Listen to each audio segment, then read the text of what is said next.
सुप्रभात छात्रों।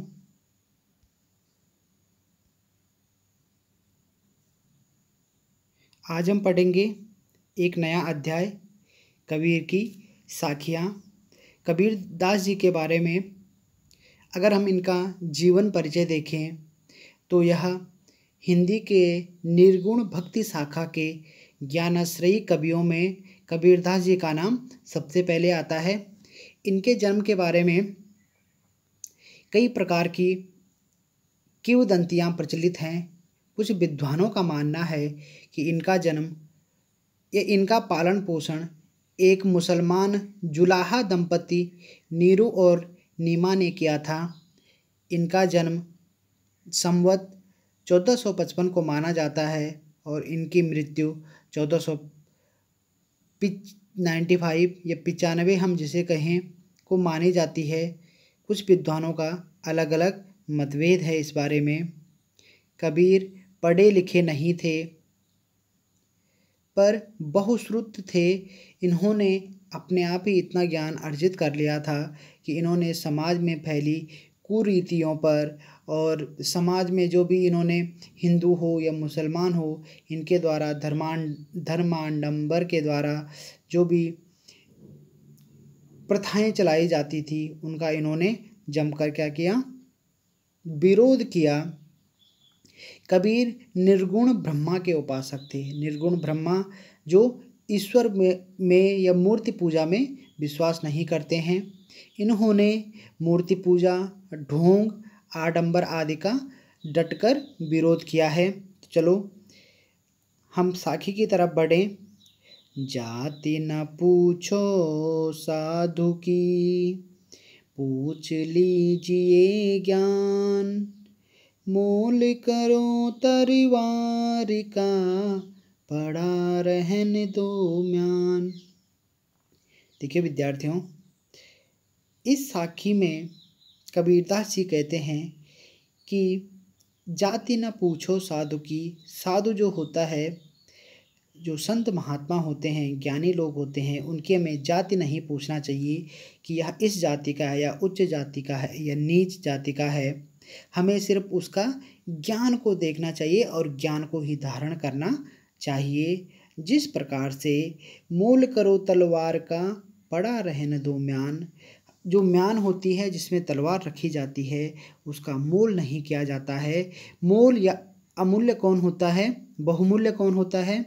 जो वह तलवार है जो युद्ध क्षेत्र में काम आती है। तो इसी प्रकार से कबीर की साखी की इन पंक्तियों में कवि कहते हैं कि हमें कभी भी सज्जन इंसान की जाति पर ध्यान नहीं देना चाहिए, बल्कि हमें तो उसके गुणों के आधार पर सम्मान करना चाहिए। जैसे तलवार की कीमत म्यान नहीं बल्कि उसकी धार में छिपी हुई होती है, क्योंकि युद्ध में तो अगर काम आएगी तो म्यान तो काम आएगी नहीं, काम क्या आएगी? तलवार ही आएगी। तो इसी प्रकार से हमें जो साधु लोग होते हैं उनकी जाति न पूछकर उनका ज्ञान ग्रहण करना चाहिए। ठीक है।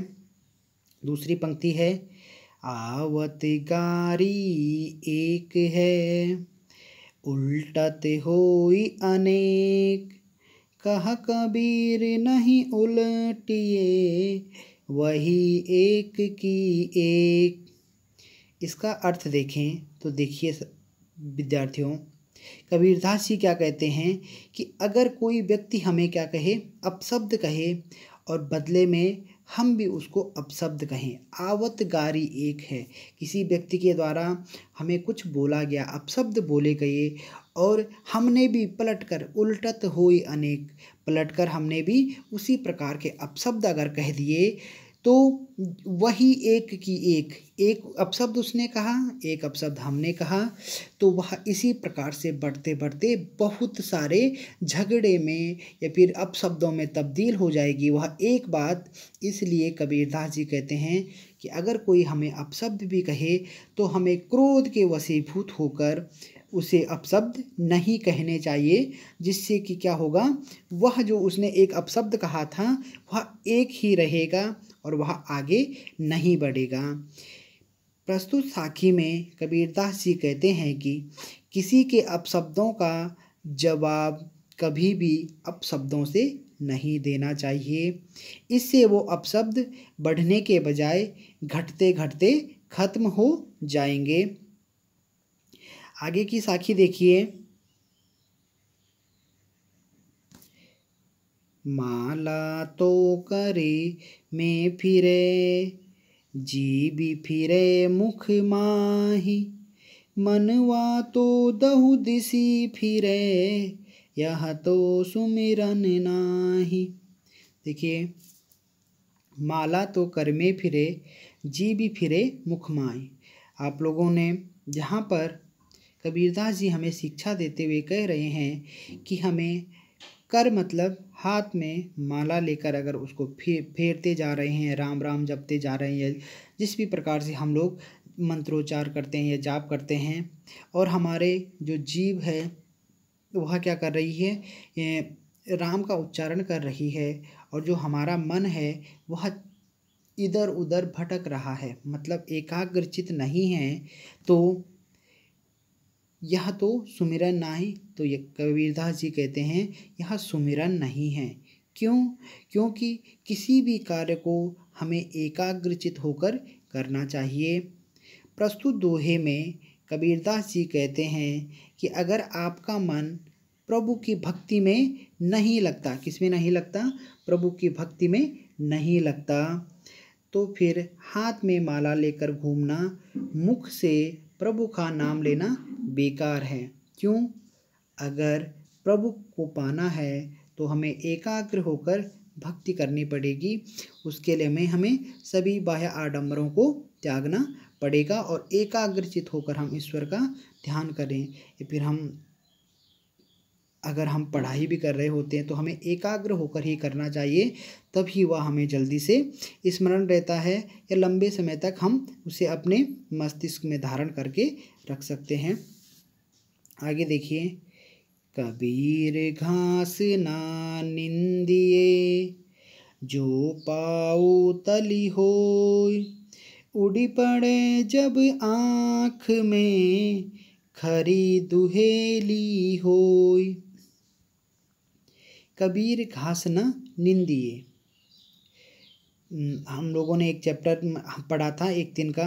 मैं घमंडों से भरा ऐंठा हुआ एक जिन था मुंडेरे पर खड़ा, अचानक दूर से उड़ता हुआ एक तिनका आँख में मेरी पड़ा।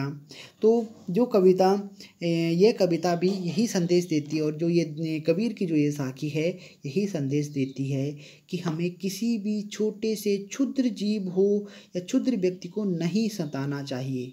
क्यों? क्योंकि वह कब किस प्रकार से अपना विद्रोह प्रकट कर दे और कब हमें क्या कर दे, असह्य दुख प्रदान कर दे हम नहीं बता सकते हैं। इसलिए कभी किसी को छोटा और बड़ा नहीं समझना चाहिए। कबीर घास न निंदिए, जो पाँव तले होय। कबीरदास जी कहते हैं कि पाँव के तले पड़ी हुई घास की भी हमें निंदा नहीं करनी चाहिए। क्यों? क्योंकि वह एक तुच्छ होता है, एक छोटा सा टुकड़ा होता है। कबीरदास जी उसकी भी निंदा करने को मना कर रहे हैं कि हमें उसकी निंदा नहीं करनी चाहिए, क्योंकि यह पाँव के नीचे पड़ा हुआ होता है। उड़ी पड़े जब आँख में, खरी दुहेली होई। और जैसे ही वह उड़कर आँखों में, अगर हमारे आँखों में चला गया तो हमें क्या करता है, खरी दुहेली, दुहेली मतलब दुख, अपार दुख दे जाता है। हमारी आँखों से अश्रु बहने लग जाते हैं।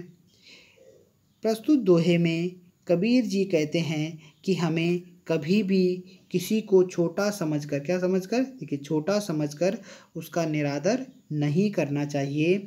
जैसे घास को छोटा समझकर हर वक्त दबाना नहीं चाहिए, क्योंकि वह एक छोटा सा क्या है, घास फूस है। लेकिन जब वही तिनका हमारी आँख में चला जाए तो हमें बहुत पीड़ा होती है। मतलब एक छोटी सी चीज़ हमें बहुत परेशानी में डाल सकती है। वह इंसान हो या फिर आपसे निर्बल हो, ऐसे व्यक्ति को हमें कभी नहीं सताना चाहिए। जग में बैरी कोई नहीं, जो मन शीतल होय। या आपा को डारी दे, दया करे सब कोई। देखिए,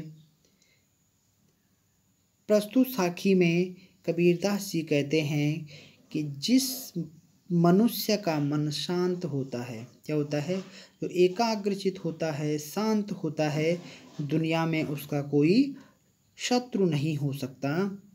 यदि दुनिया का हर मनुष्य स्वार्थ, क्रोध जैसी भावनाओं को त्याग दें तो वह दयालु और महान बन सकता है, क्योंकि हम लोगों ने ही अपने अंदर क्रोध, लोभ, ईर्ष्या, इन चीज़ों को हमने अपने अंदर छिपा कर रखा है। अगर हम इन चीज़ों से मुक्त हो जाएं, हम सिर्फ अपने लक्ष्य को पाने के लिए ही सिर्फ अपना पूरी शक्ति को झोंक लें, अपने मन को शांत रखें, तो दुनिया में कोई भी किसी का शत्रु नहीं हो सकता है। सब आपस में मिलजुल कर रहेंगे, क्योंकि हम लोग देखते हैं कि आपस में कितना बैर रहता है लोगों के बीच में, देश का दूसरे देश के प्रति, एक मनुष्य का दूसरे मनुष्य के प्रति, क्योंकि उनके अंदर क्या है, कुछ न कुछ ऐसी भावनाएं पल रही हैं, वह लोभ हो, ईर्ष्या हो, मोह हो, माया हो, इस प्रकार की बहुत सारी बातें जो हमारे मन को अशांत कर देती हैं। इसलिए कबीरदास जी कहते हैं कि जिस मनुष्य का मन शांत होता है, दुनिया में उसका कोई शत्रु नहीं होता है। या आपा को डारी दे, दया करे सब कोई, जग में बैरी कोई नहीं। मनुष्य स्वयं अपने शत्रु और अपने मित्र को बनाता है अपने आचरण के द्वारा। तो विद्यार्थियों, ये था हमारा कबीर की साखियों का भावार्थ। मुझे उम्मीद है आपको समझ में आया होगा। चलो मिलते हैं एक नई कक्षा में, तब तक के लिए शुभ प्रभात।